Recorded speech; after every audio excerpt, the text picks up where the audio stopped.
Good morning, good evening, whatever time of day it is for you. Welcome to this thing that I do called Thor's Entertainment. I am Thor. And today, since I did not get enough of the craziness with the undead creatures in the Spencer Mansion before, I'm going to be returning while playing through the remake of Resident Evil one more time. Previously, I played through the game as Jill. This time around, I'm going to be going as the other playable character, Chris. There are a few different events that happen depending on which character you select, so selecting Chris means I should get to see everything that this game has to offer. To include a character that we did not get to see at all in Jill's playthrough, and also you will get to see a couple of the events in the game unfold differently than it did for Jill. So first things first, I'm going to go ahead and load up the cleared data that I had from whenever I did play through the game as Jill. Even though we ended up unlocking a bunch of different modes and even some unlimited ammo weapons, none of that's really going to come into play here. I'm mostly just loading up this save so that I can select the hardest difficulty, which is something that you cannot do apparently from a brand new save. Resident Evil. And now I'm going to go ahead and select Chris, and I'll see you right after the opening cutscene is over.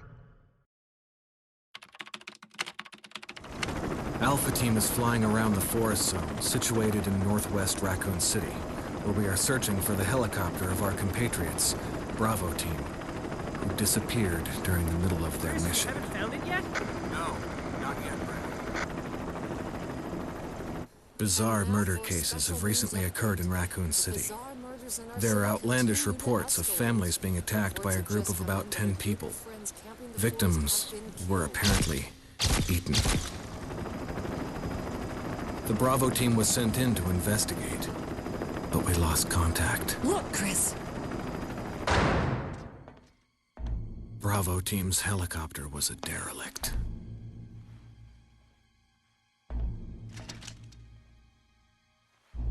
Save for the remaining body of Kevin.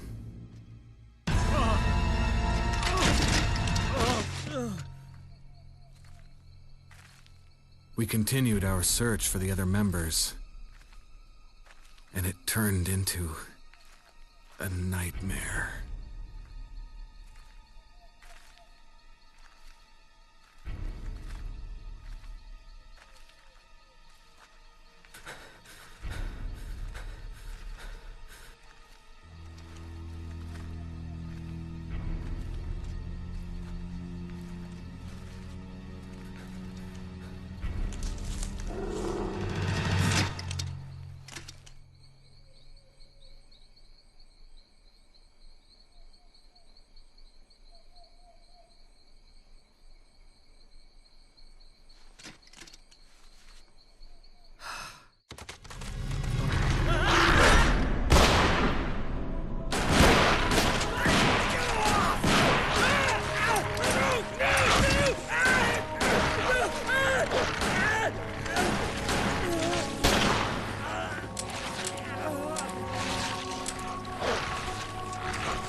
This way. Damn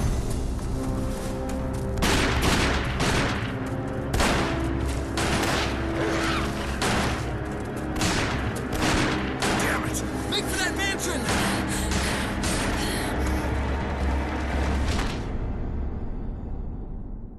Alright, and just like with the Jill playthrough, I'm going to go ahead and let this next cutscene roll, and I'm not going to talk during any of the cutscenes, but fortunately this should be the last one for a little while, so I have some uninterrupted gameplay. There are only 3 STARS members left now. Captain Wesker, Jill, and myself. We don't know where Barry is. Is everyone all right? Barry. Where's Barry? He's... No. What was that? I'll go and check it out. All right. Jill and I will stay and secure this area. Chris? Take care. Yeah. Alright, and obviously the first real difference is I completely forgot that this game gives you the infinite ammo rocket launcher by default if you manage to unlock it in a previous run, so we're just going to have to not use that and then drop it off immediately at the first storage box we find.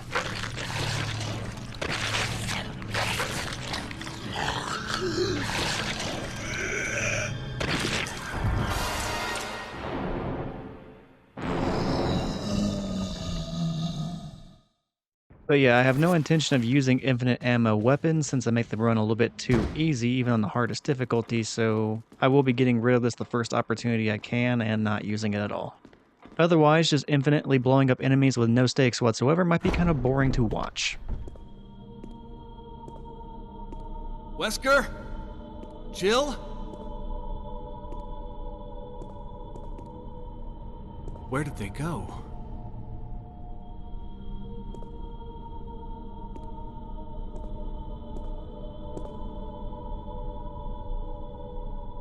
Okay, the rapid-fire cutscenes are now over, so we can talk freely and just continue on with uninterrupted gameplay. So what I was initially going to say before the rocket launcher completely distracted me was the first obvious change between Jill's playthrough and Chris's playthrough is the absence of Barry. So Chris and Jill both have their own respective companion characters. For Jill it was Barry, for Chris it's going to be somebody completely different that we're going to be seeing here momentarily. Well, actually it's going to be a little bit, but we'll see them eventually. And also speaking of the rapid-fire cutscenes, Chris does kind of have an advantage in his playthrough in that he has a couple less cutscenes than Jill does in the early game, so he can get through this a little bit faster since I'm not skipping the cutscenes. And on that note, not skipping the cutscenes is kind of detrimental to trying to get a low time since they still count against your in-game time. So I am putting myself at something of a disadvantage by just watching the cutscenes every opportunity I can.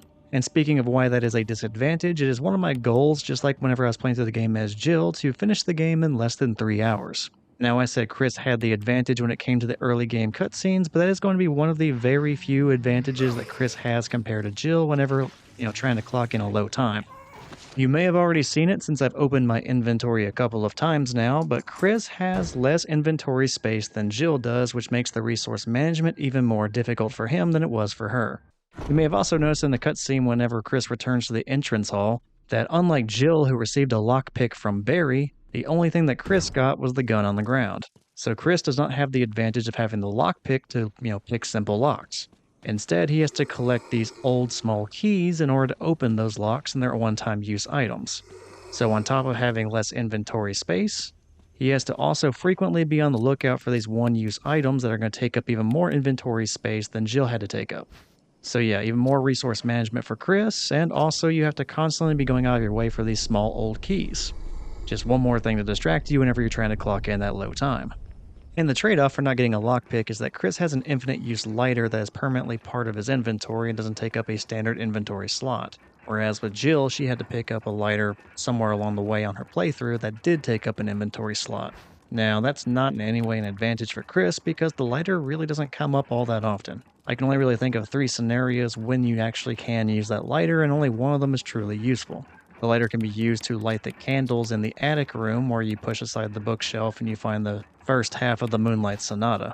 Besides that, there's also a fireplace somewhere in the mansion that you can light, and then it gives you a map. The thing is, you really don't need a map after you play through the game several times like I have. You kind of already have it memorized. And the third scenario, which I would consider the most useful unless you're trying to conserve time, is that you can light the dead bodies of the zombies on fire. The thing is, you need more than just the lighter to do that. You also need a canteen full of kerosene that, just like with your weapons, has a limited amount of uses. And then you have to go refill it.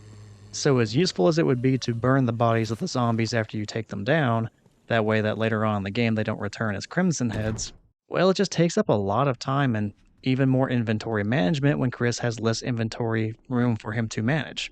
So not getting the lockpick and getting the lighter instead is actually a really big disadvantage because it just kills more time and in exchange gives you an item that's kind of useless except for a couple of scenarios here and there that you're typically just going to avoid.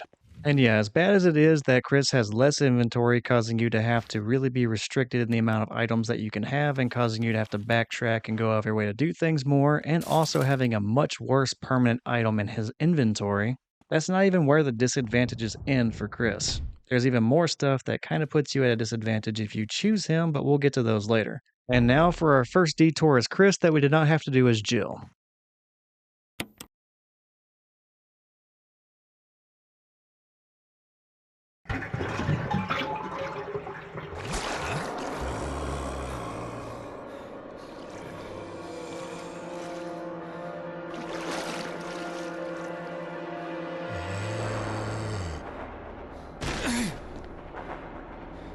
Alright, a fully clothed zombie was taking a bath for some reason. I'm just going to go ahead and grab the old key and then nope the hell out of here. So yeah, we did not have to do that whenever we played as Jill because Jill had the lockpick. But as Chris, like I mentioned earlier, we need those old keys in order to access certain areas. So that forced us to have to drain that water in the tub and encounter the bathing zombie. Which I now realize I haven't really been narrating what I've been doing in the background a whole lot, mostly just explaining the differences between Chris and Jill.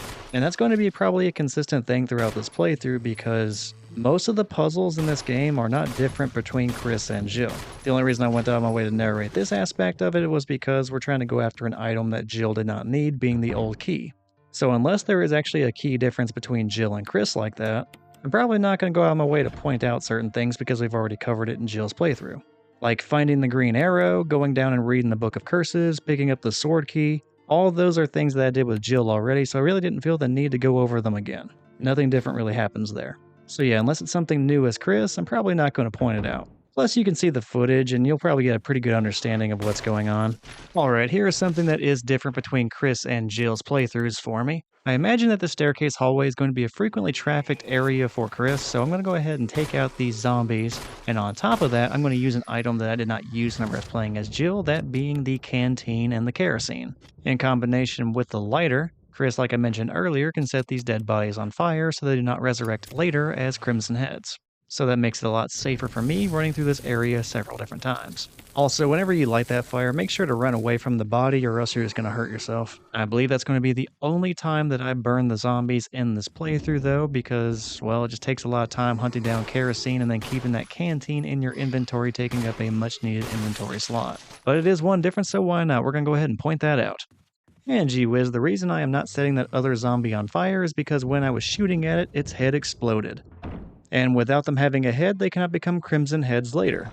So there's no reason to waste time trying to burn that body. Also, I managed to find another old key by the typewriter in that storage room, so we have 2 old keys at this point.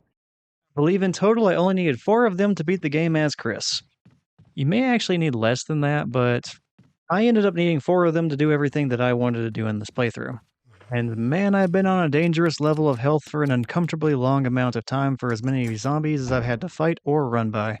But I'm just going to have to make that work for the foreseeable future because I don't have any healing items and I'm not going out of my way for any of them. So yeah, we're going to go ahead and pick up the dog whistle again, nothing different here. Although in that office area, since Chris has a lighter by default, there's no reason to go over to the desk because I don't believe the lighter is even there for him like it was for Jill. So instead we just pick up the dog whistle in the magazine and then we head on out. And I don't know why I went out that door because there's a zombie in my way that way and it's much easier to dodge him if we take this other door. And the reason for that being, if we take that door, all we have to do is run away from the zombie rather than dodge him and potentially screw that up and then cost us our life. Although I don't recommend trying to dodge the second zombie unless you just get really lucky or you're a lot better than I am. Instead, I just start shooting at the moment I hit the corner, and then I'd recommend playing with your volume on so you can hear when the zombie hits the ground. Normally I play my games muted after I played them a few times, but in this case the volume being on definitely helps because then I know when he hits the ground and it's a lot easier to know when I can safely run forward. And now we are on our way to the dog balcony, something that I went out of my way with Jill to have the shotgun for, but since getting items is a lot more tricky with Chris than it was with Jill due to the inventory and also needing old keys, we're just going to have to make it work with a handgun. And also the door to the dog balcony is the first time we need an old key. So yeah, that's the first example of Chris needing one of those keys where Jill could just get by with the lockpick. And fortunately for me, the dog balcony also has these static green herbs that you can use a limited amount of times. So finally us running around with a dangerous level of health has come to a conclusion and now it's time to face off against the dogs. Now I end up standing in this corner of the balcony because in theory I wanted as much space between myself and the dog. Although going to this corner was probably a mistake because I believe if I just stood in the corner by the door, whenever the dog rounds the corner at the other end of the balcony, I actually have more distance there than over here. Even though the auto aim would be picking up the dog while he was still off screen. By the time he finally got to Chris, he probably would have been shot to death and then we could just pick up the collar and go. But instead, I end up making the mistake of going to this corner instead, taking some damage, and I mean, it all works out in the end, but things could have went a lot more smoothly. The end result was I got sandwiched between two different zombie dogs, ended up taking a bunch of damage. I ended up defeating the one with the collar, but I had already taken so much damage I didn't risk it. I went ahead and went to the herbs one more time and got one more healing session done. And then I decided just to pick up the collar and bolt my way through the door to try avoiding that other dog entirely. But that doesn't work. He ends up attacking me and even latching onto my arm at one point, causing me to take even more big damage. So yeah, what should have been a very simple operation led to me ending up taking a bunch of damage from the dogs and then using up all the green herbs on the balcony. Not my finest moment, but at least I'm still leaving the balcony with full health. Although it would have been nice to have those herbs available for me if I ended up needing more healing later, but we'll make it work. Oh, finally some good luck. That zombie's head ended up exploding, and now we don't have to worry about him coming back later as a crimson head. Still 2 more zombies in this area that I have to deal with, but I'll take any amount of luck that I can get. Speaking of which, the zombie that went up the stairs went down the hallway and away from me briefly for some reason, so I could just run past him. That doesn't happen very often, so yeah, the good luck is really coming in for Chris. And after all that damage earlier, it's about time. Alright, and here's where we use the second old key because I want the old broken shotgun so that I can get the actual shotgun. Similar to Jill, there is a way to end up with the assault shotgun from Richard later, but that's far enough away that I don't really want to try waiting for it. I want a shotgun now so I can get through a bigger threat later. And with Chris's limited inventory space and also to reset that zombie, I'm going to go ahead and enter the storage room and drop off the broken shotgun to be picked up later. That way I have a little bit more inventory space, the zombie gets reset, and once he is reset, he should be a little bit easier to dodge. And I guess now is a good time to point out that with all of this inventory management, I'm just going to go ahead and start cutting out the storage container scenes because I'm going to be going through those items quite a bit trying to figure out what items I want to try fitting into my inventory as I navigate the mansion. Looking back at the footage as I am voicing all this over, there's quite a bit of indecisiveness and that eats up a lot of time, so I don't want to make everyone just kind of sit around and watch me fiddling around with the inventory slots. So yeah, from this point forward, we're just going to try and remove all of these storage container scenes, just to kind of speed this thing up a little bit. And that's kind of weird. I thought there was another zombie in this hallway, but apparently there's not, so I mean, I'll take it. Keep the good luck coming. I'm definitely not going to be complaining about having to dodge one less zombie. Although speaking of zombies I'm going to have to dodge, it is at this point the Crimson Head zombie that was previously on the ground finally raises up, presenting us with one more obstacle in the hallway of the Death Trap hallway. Or is it a Death Trap room? It looks more like a hallway to me. Anyway, in the hall outside the Death Trap hallway, that Crimson Head is now going to reposition and be waiting for us to run by. Something that we may have to deal with at some point, but we'll see what happens. But yeah, the gimmick here with the Death Trap is exactly the same as it was for Jill, just swap out the real key with the fake key that you found inside the dog collar. But even though this is consistently the same between Chris and Jill, I guess it's kind of worth mentioning that this Death Trap here did not exist in the original Resident Evil game. This was something they ended up adding just for the remake. And that also includes the dog whistle and dog collar portions of this puzzle as well. In fact, there are a lot of things they added for the remake that I really haven't touched on up to this point. And since I'm not talking about the puzzles that are mutually the same between Chris and Jill, I may take those times as an opportunity to go ahead and talk about the differences between the remake and the original Resident Evil. Now overall, I feel like all the additions to the remake, they are very welcome additions and kind of make the game a lot better. There are only a couple of them that come to mind that are actually what I would consider worse than the original, or at least not as fun as the original. And cool, I managed to dodge that Crimson Head zombie as he was waiting around the corner. But yeah, whenever it comes to those less positive changes to the game, I'll go ahead and talk about those whenever they come up. Oh, and I mentioned earlier that one of my goals is to complete this game in under 3 hours. I guess this is also a good time to go ahead and mention the other goals that I have for this playthrough, as well as just both of the playthroughs with Chris and Jill. So in addition to finishing the game in under 3 hours, we're also going to have the goal of saving no more than 3 times. Typically I only save 2 times, but in certain occasions I have been known to save a 3rd time. So yeah, the goal is to keep it at 2, but definitely do not go over 3. Oh, and here is something we also did not do as Jill. I skipped over one of the most funny and memorable journals in the entire game. So much so, in fact, it also got quoted in the Resident Evil movie, well, one of them, the Welcome to Raccoon City movie. Like, this one's pretty well known, so I'll go ahead and narrate this journal. I know I just said I was cutting some things out in order to speed up this playthrough, but I have to stop and read this one. It's just good enough for it. Like, it feels wrong to have a playthrough of this game and not read this journal. It is titled Keeper's Diary. On May 9th, 1998. Played poker tonight with Scott and Elias from security. And Steve from research. Steve was the big winner, but I think he was cheating. Scumbag. May 10th, 1998. One of the higher-ups assigned me to take care of a new creature. It looks like a skinned gorilla. Feeding instructions were to give it live animals. When I threw in a pig, the creature seemed to play with it, tearing off the pig's legs and pulling out the guts before it actually started eating. May 11th, 1998. At around 5 a.m., Scott woke me up. Scared the shit out of me, too. He was wearing a protective suit. He handed me another one and told me to put it on. Said there had been an accident in the basement lab. I just knew something like this would happen. Those bastards in research never sleep, even on holiday. May 12, 1998. I've been wearing the damn spacesuit since yesterday. My skin's getting grimy and feels itchy all over. The goddamn dogs have been looking at me funny. So I decided not to feed them today. Screw them. May 13, 1998. Went to the infirmary because my back is all swollen and feels itchy. They put a big bandage on it and told me I didn't need to wear the protective suit anymore. All I want to do is sleep. May 14, 1998. Found another big blister on my foot this morning. I ended up dragging my foot all the way to the dog's pen. They were quiet all day, which is weird. Then I realized some of them had escaped. Maybe this is their way of getting back at me for not feeding them for the last 3 days. If anyone finds out, I'll have my head handed to me. May 16, 1998. Rumors going around that a researcher who tried to escape the estate last night was shot. My entire body feels hot and itchy and I'm sweating all the time now. I scratched the swelling on my arm and a piece of rotten flesh just dropped off. What the hell is happening to me? May 19, 1998. Fever gone but itchy. Today hungry and eat doggy food. May 21, 1998. Itchy, itchy, Scott came, ugly face so killed him. Tasty. 4// being the date. Itchy. Tasty. So yeah, that is a pretty awesome little journal entry because it does describe this person as they're descending into becoming a zombie. But it's also kind of hilarious because this would imply that a person who's becoming a zombie, and even after they became a zombie and ate someone, sat down and started writing a journal.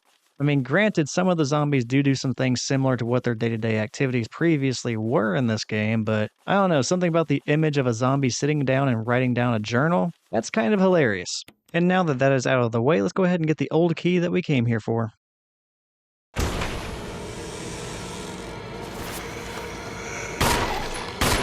Well, crap, I didn't mean to use the grenade this early, but I guess we don't really have much of a choice.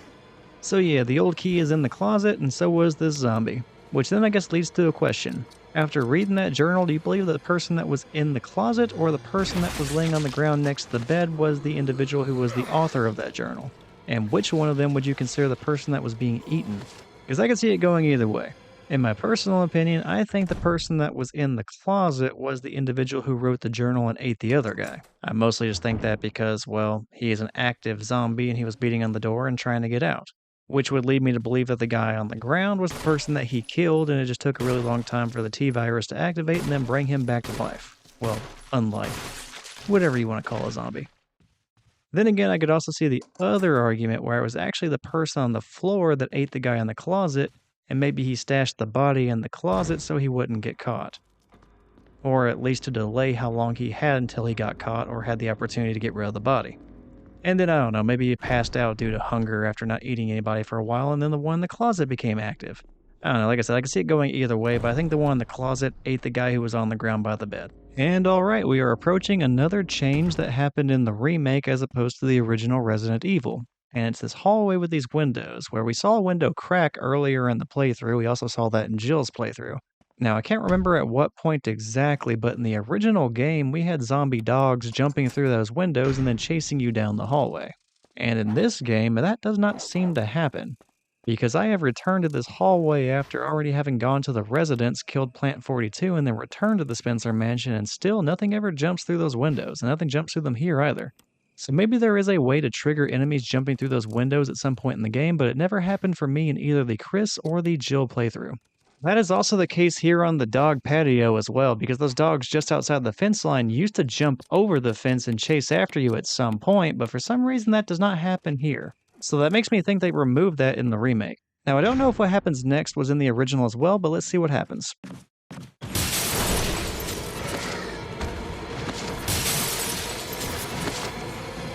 So yeah, the zombies jumping out of the windows and also that one breaking out of the bathroom, I had no recollection of that happening in the original. So I don't think it occurred, but I don't really remember all that well. So if it was something that happened in the original Resident Evil, feel free to let me know.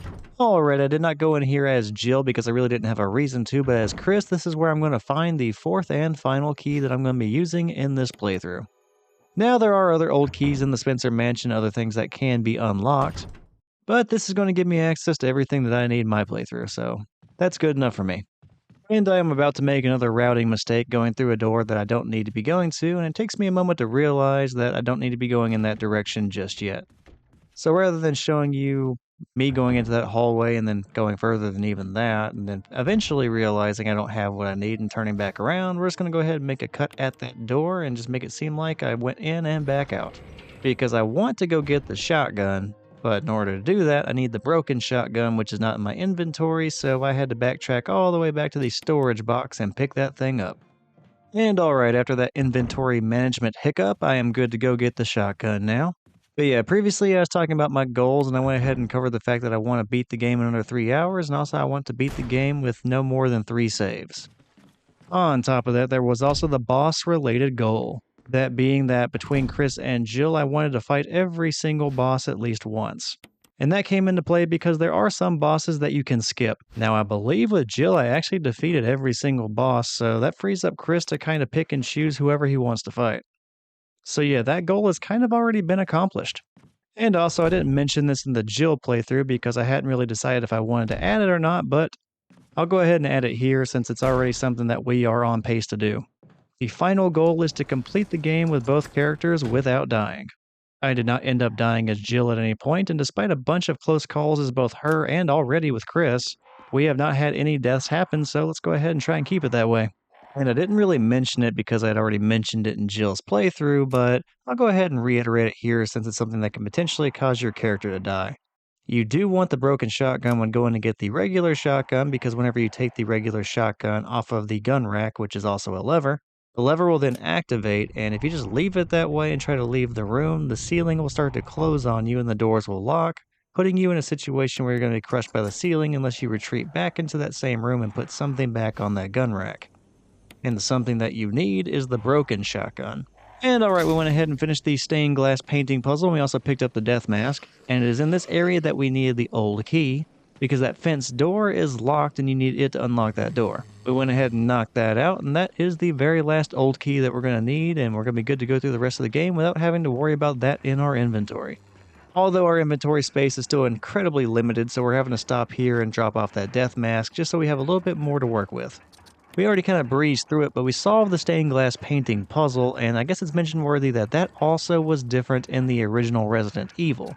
In the original Resident Evil, the puzzle still had paintings related to it, and there were still buttons underneath those paintings that you had to hit in a specific order, but in that scenario, the puzzle was you had to look at each of the paintings and they would represent a different portion of somebody's life. Like there would be infancy, a little bit older toddler, a young child, a teenager, a young adult, like a middle-aged person, an elderly person, and then there's also a funeral.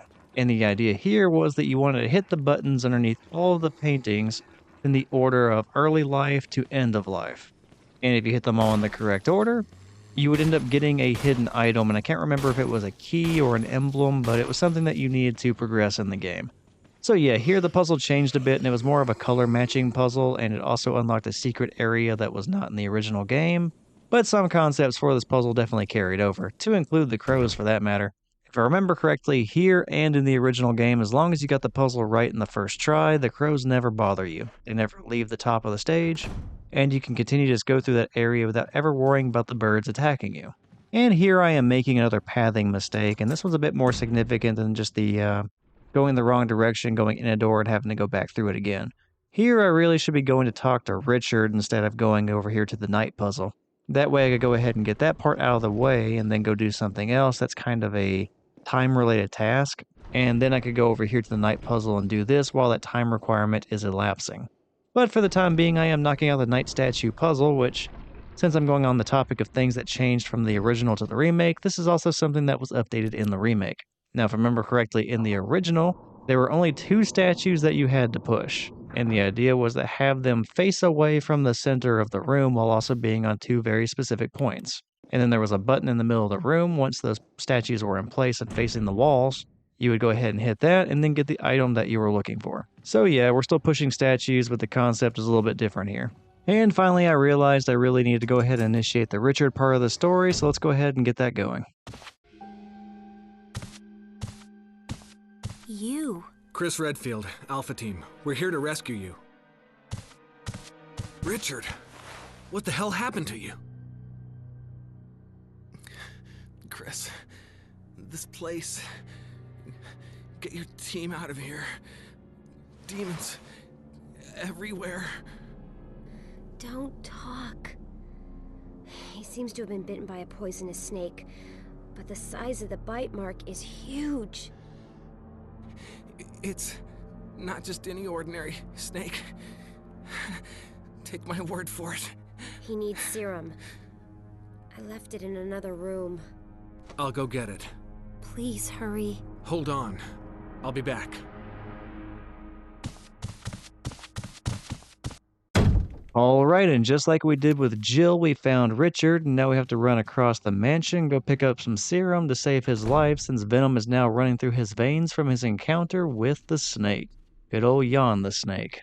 But unlike Jill, there was something different about this encounter. We got to meet Rebecca, another member of the Stars Bravo team.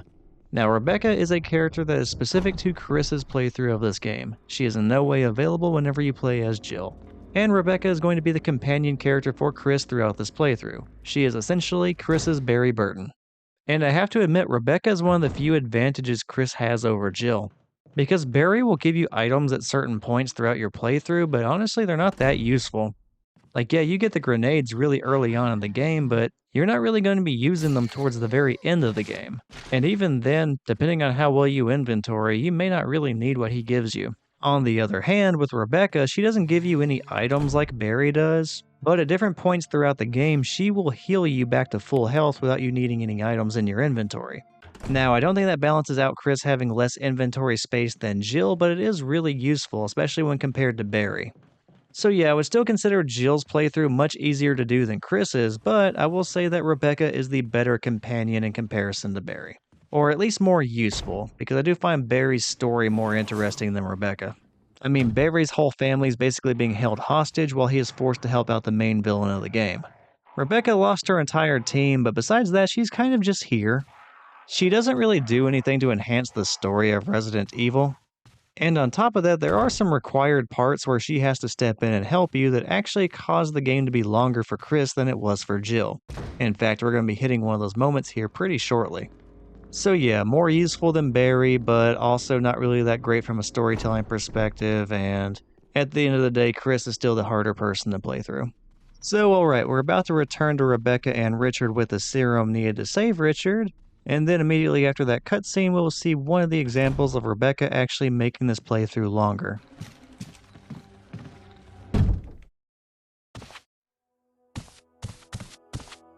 Hope this is what you wanted. Thank you. I'm gonna give you a shot now, Richard. Hang in there. Here, take it. It's a radio. Take care of yourself, Rebecca. Richard! He's okay. He's just unconscious. Rebecca, it's not safe here. Let's get Richard to a safer place. Right. Richard's doing well, Chris. He should recover soon. Good. Richard needs you now. As soon as Richard gets better, we'll come after you. Rebecca, you okay with a gun? Yes. All right. I'm going to continue my investigation. Be careful. Okay?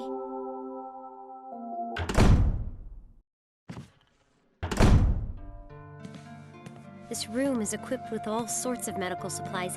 I could pretty much treat any wound. Want me to treat your wounds? No, I'm okay. But if something should happen to me, I'm counting on you. No problem. But we're very short on medical supplies, so take care of yourself. Well, which is it, Rebecca? Are there plenty of medical supplies in here, or are we running short?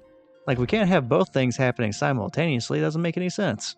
But anyway, whenever we were playing as Jill and we gave the serum to Richard, Richard was content just to hang out in that same hallway where he was basically dying prior to us showing up. However, here with Chris, whenever he shows up and Rebecca is also with Richard, and if you give him the serum at that point, instead of just chilling in the hallway, Rebecca and Richard and Chris are teleported here to this storage room on the complete opposite side of the mansion. Which I suppose you could plan around that and have some things to do on this side of the mansion still, but even so, this is super inconvenient. Like, ideally, I would still be in that hallway right now and then going to that back attic room and picking up half of the Moonlight Sonata, and then I would have nothing left to do on that side of the mansion, and over here where we were teleported, I could knock out all the remaining stuff here, and then it's time to go fight Yawn the Snake. But no, I still have to run all the way to the opposite side of the mansion, pick up half the Moonlight Sonata, then run all the way back to the other side of the mansion, knock out everything over there, and then return back to that other side of the mansion to go fight the snake. This is a super inconvenient teleport, and I have to say I think it runs up the time. Although we're not done with Rebecca running up the time just yet. And alright, enough rambling, I'm finally back to where we originally were, and we're gonna go to that back attic room and go pick up the first half of the Moonlight Sonata. Now, I don't really have the ammo to be shooting around wildly here, so I'm going to dodge the hallway zombie and then go into the dining area. And we're about to witness one of the only times that Chris's lighter becomes useful, because I'm going to light some candles. Yeah, that's so much better than a lockpick that would cause me to not need to go looking for old keys all over the mansion. Yeah, who needs that whenever you can just have some mood lighting instead?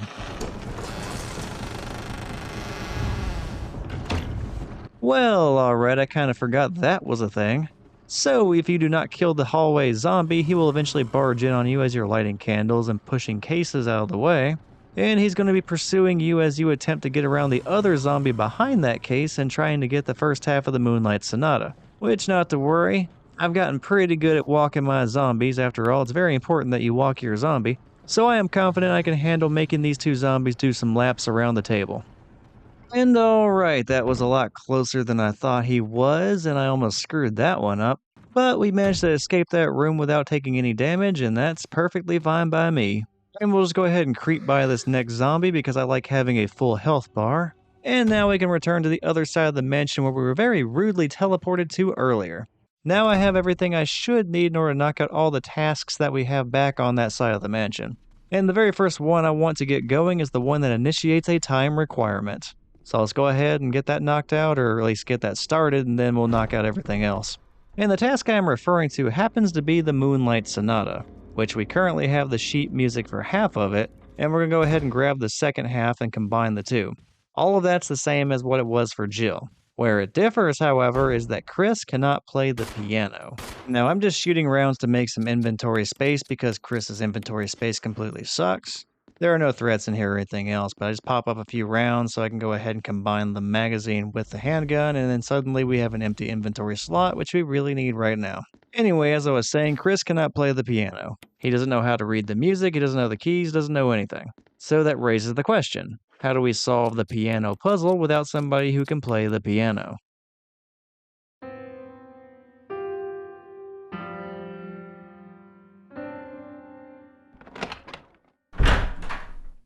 It's me, Chris. Rebecca. That sounded like Moonlight Sonata. Can you play?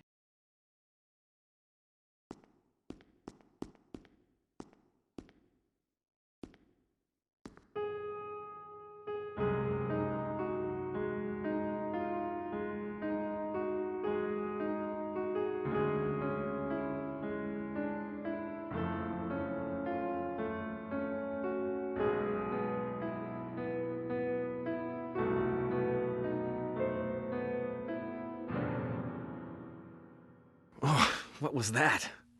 My interpretation is off a little. Let me practice for a while. Sure. But don't get too carried away.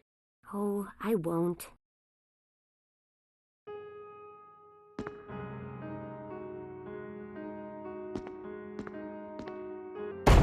And alright, Rebecca is how we get around this problem. She can kind of sort of play the piano.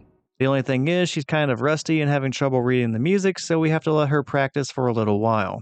Now, this is a time requirement. There's nothing that you have to achieve prior to her being able to play that music. You just have to wait out the time requirement, which I don't really know how long it is, but it is best to initiate that as soon as possible and then go run the rest of your errands and then pick her back up whenever this is all over. Then you can go ahead and go through the emblem, the clock, and do all that fun stuff. And that's why I said that I made something of a mistake earlier knocking out that knight statue puzzle. Instead, I really should have went to Richard and got him the serum first, and then I could have picked up the Moonlight Sonata music and then started this whole time trial. And at that point, once the timer was started, I could go do the knight statue puzzle along with all the other stuff I need to get the rest of the death masks. And by then, Rebecca would be most likely done practicing the piano, and then we can move forward with the plot. So yeah, this is another reason why Chris is a much harder playthrough whenever you're trying to get a low time. Because even if you were doing everything well, you still have to wait on Rebecca. Which, depending on how you plan out the game, could result in you waiting around for her to practice even longer than you need to, and it just runs up the time. And the difference here being that Jill already knows how to play the piano, so the moment she walks into that room and has the sheet music, she can just go ahead and play the song, and there's no waiting for anything. But alright, I'm now done on this side of the mansion, so let's check back in on Rebecca and just fingers crossed hope she's done. And nope. I walked in, the music was sounding off immediately, which let me know that she has not figured it out yet, which means we have some more time to kill. But unfortunately, I'm now done running everything around that I really needed to, so now I kind of have to improvise and just kill some time. And I guess I'll go ahead and drop off the death masks. Ideally, I wouldn't be doing this right now when I would just drop off all the remaining masks all at the same time, but I guess that's just not gonna happen. I mean, I guess it could still happen, but since I have time to waste anyway, I may as well try to be productive. But there's no way around it. We're just losing time here for no good reason other than that I did not plan this out very well. Now, it's not the end of the world. I can still get under 3 hours, but this is a bit of a bummer. It's running up the time. It could have been totally prevented, and yeah, we're just going to try and make the best out of this.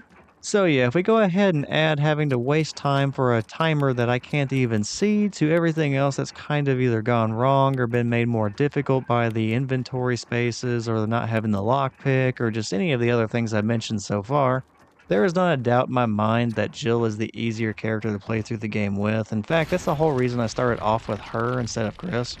Like, I've played through this game a bunch, but even so, it's been a few years, and I figured that going with the easier character first would be a good opportunity to refresh my memory on how everything is in this game. And that's also why the order of the videos being released was Jill's playthrough first and then Chris, because I figured I would go with the character that I would recommend someone else play through the game with first. And that's definitely Jill. And then I would use Chris, the character I would recommend following up that playthrough with. So yeah, I'm going in the order of the characters I would recommend any new person playing this game to try. And as we continue to kill time, that area where we dropped off the death masks, yeah, that's another thing that was not originally in the original Resident Evil. That was something that was also added for the remake. The death masks were not a thing back then, which I think is a cool addition. It kind of replaces finding different emblems back in the original Resident Evil, so, I mean, the concept is similar. Anyway, I think we've done just about enough stalling for time. We'll go ahead and go all the way back to the piano room and check on Rebecca Chambers and just hope that finally she has it down and she can play through the entire Moonlight Sonata flawlessly. Chris! Chris! I think I got it!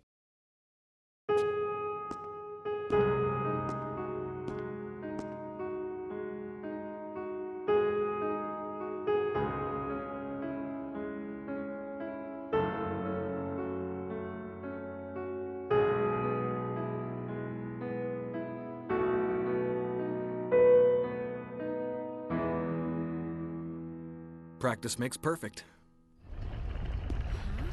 What's this?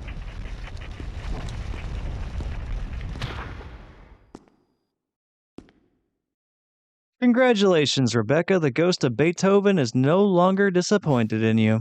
But alright, let's go ahead and do the switcheroo with the emblems. Check out the George Trevor diary, even though I'm not going to narrate it again since I already did that for Jill. And let's go back all the way to the dining room and go solve that clock puzzle and get the key that we need to go fight our favorite zombie reptile. Oh, and I didn't mention this earlier whenever I was reading the Itchy Tasty journal, but the speed at which I go through George Trevor's diary here is the speed I go through all of the diaries. And that includes the one that I narrated earlier. So what I did was I'd wait on a page for like maybe a second and then flip to the next and then continue doing that until I reached the end of the journal.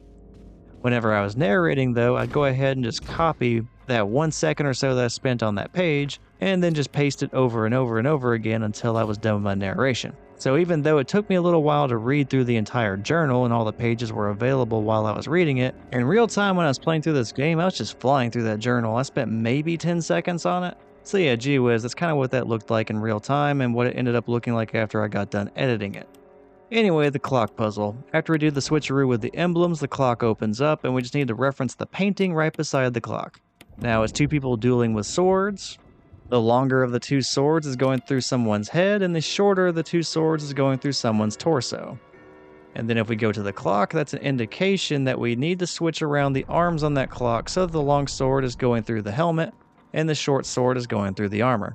Or excuse me, the long hand of the clock needs to be going through the helmet, and the short hand of the clock needs to be going through the armor.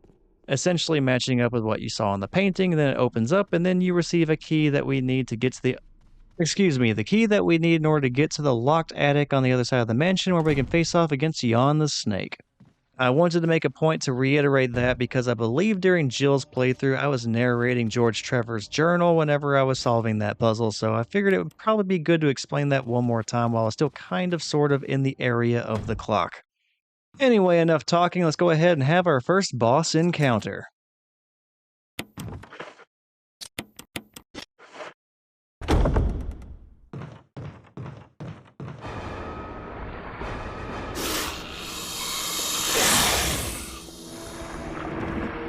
As you can tell, Richard does not kick down the door to help out Chris like he did for Jill. So we are just soloing this encounter, and also, unlike Jill, I am not wasting any bullets on Yawn the Snake while I am playing as Chris. Richard is not here to pass on his assault shotgun after the fight, so we'll have to go ahead and get that gifted to us by Richard in some other way later on. And we cannot kill Yawn in the very first encounter, so there is no point in fighting just yet. Instead, we just grab the death mask and then tell Yawn as we are leaving the attic that we will be seeing him later. And then once we are done in the attic, we'll go ahead and finish up the death mask puzzle. So I mentioned that there are a bunch of changes between the original Resident Evil and the Resident Evil remake. There are only a few that I did not like. Well, Yawn happens to be one that I both like and dislike. I really like his redesign. I think as a snake he looks really, really good. But that first encounter with Yawn is not as exciting as it really should be. As it is, you just make a circle around the attic and use the poles as a level of separation between you and Yawn, and because of his really big body and his inability to turn around, you can pretty easily dodge him and you're just running up and getting the mask and then running out of the attic and then you're done. Now granted, you could do that in the original as well as far as I can remember. And just like here in the remake, you cannot defeat Yawn in the very first encounter, it takes 2. So the reason why I would consider this kind of a detrimental change is because, oddly enough, improving upon the physics of the game actually makes Yawn a lot easier. Back in the original game, the physics of Yawn did not work the way you might expect. Back in the original game, Yawn was still an exceptionally large enemy model, but Yawn could also do this really weird thing where he could turn around, and he could go through his own body. Like his midsection and his tail did not get in the way. So it's like the physics of the game didn't tell the snake that his body was there. And that allowed him to do these perfect 180 turns at times, so you couldn't really get behind him safely. At least not consistently. And that did make him a little bit challenging. And also I think the attic design was slightly different as well, because you could run up and get the mask just like you do in the remake, but it was in a slightly sectioned off portion of the attic, and if you went and got it and timed it wrong, Yawn could corner you and keep you cornered in the attic. So yeah, if I am remembering that correctly, there was a good amount of risk whenever it came to just going for the mask and not actually fighting the snake. Here in the remake though, there's really not a risk because the physics of the snake don't allow him to do those 180 turns anymore, and I don't think you can really get cornered in that attic. So yeah, I would consider Yawn not necessarily a positive change as far as a challenge goes, but hey, at least he looks really intimidating. But anyway, we went ahead and finished up the death mask puzzle, and we took out the Crimson Head, and now we're making our way to the cabin in the woods. So yeah, that whole death mask puzzle thing wasn't in the original game. Crimson Heads were not in the original game either. So that whole part that we just finished was not previously in the original game. Although I would definitely consider the Crimson Heads a very welcome addition to the game. In fact, if you did not do any research into the remake and you had only had experience playing the original, then you most likely were in for a really good jump scare whenever the first Crimson Head zombie raised up off the ground. Because you were conditioned in the old original game that once they were on the ground like that and bleeding, they were not getting back up anymore. It was finally safe and you were good to go. And I imagine a lot of other people like myself had a false sense of security with that logic going into this game. So whenever that happened for the first time, it was definitely something that completely would catch you off guard and, like I said, give you a pretty good jump scare. And then on top of that, the Crimson Head zombies aren't exactly pushovers either, depending on the weapons that you have, so it was fun having a new challenge and some new strategy going into the game whenever I picked up the remake. So yeah, definitely a good addition for the Crimson Heads. And while we are continuing the topic of things that are in the remake that were not in the original, pretty much everything in this outside area that I am currently going through, this path to the cabin, none of that was in the original. All this is pretty new. Well, it was new in 2002 anyway. And then it was also new for me when I finally did get around to picking up the remake, and I did not realize there was as much different between this and the original as there was whenever I started playing it. That was going to be a pretty one-for-one remake. And I was definitely wrong about that. One, respond. Wesker? Monster chains. Tree. Not says. Wave. Woods outside the mansion.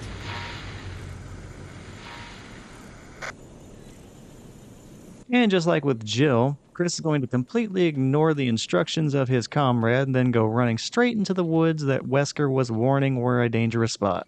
I'm sure that's going to work out just fine. And my timing was definitely off whenever it came to solving this weather vane puzzle. Like, regardless if it was the first one or the second one, I did not land on the direction I actually wanted on the first try, so I had to go ahead and start it up again, let it spin for a little while, and then hopefully do it right the second time around. And this is not hard. But surprisingly, I had trouble getting it to land on the direction that I wanted it to, so it took a couple of attempts. Not a huge setback in time or anything, but it is kind of annoying whenever it doesn't work out for you. Especially whenever it's something kind of easy like this. And hello, murder birds. You stay on your side of the cemetery, and I'll stay on mine, and I'm just going to go ahead and get out of here. Alright, the ominous moaning and groaning and the sound of something like dragging chains, which kind of matches the description of what Wesker was talking about on the radio. Remind me again why we're going into the woods after we heard that?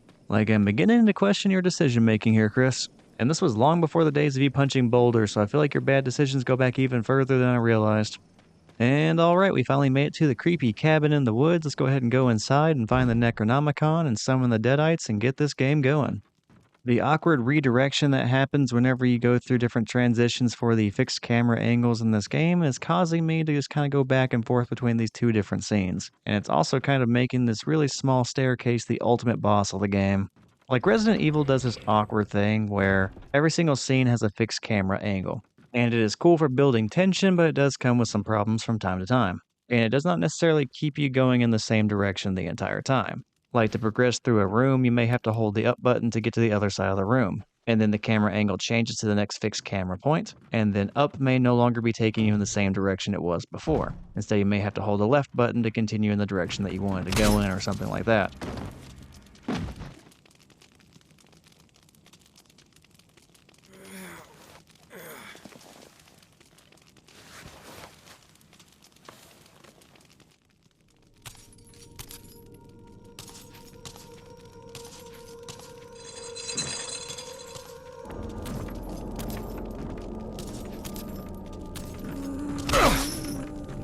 And alright, we went ahead and got the crank handle, and we also got our customary greeting from Lisa Trevor, as is tradition at this point. So it is now time to progress on back the way we came, go all the way through the woods again, through the cemetery, back to that little, I guess, utility shed, and then we'll progress on to the next area until we get to the residence.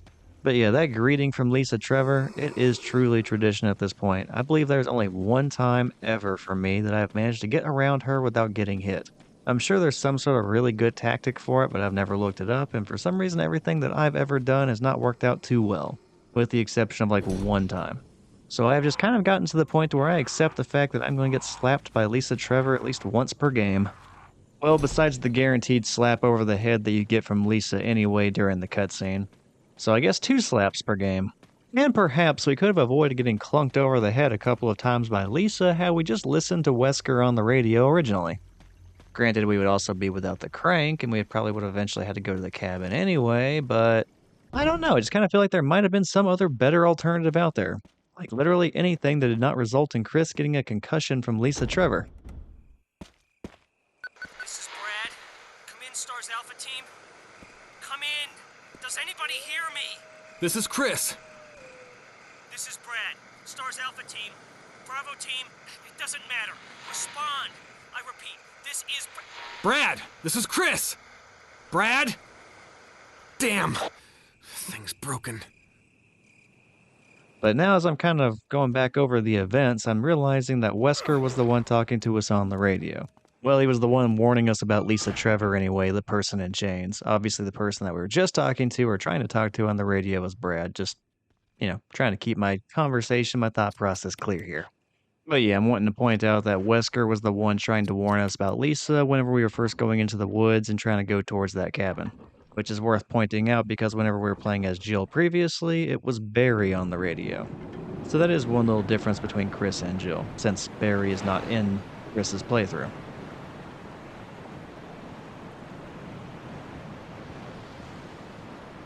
So something else comes to mind that I think is kind of funny. Whenever I was playing through the game with Jill, we eventually found Chris, and Chris got the backhand treatment from the Tyrant, and the backhand was so hard it knocked out Chris.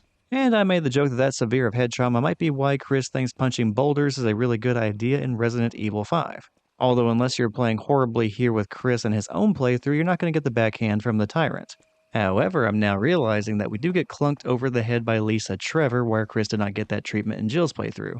So no matter which person you select, whether it is Jill or Chris, the character of Chris is always going to get some kind of crazy head trauma in this game.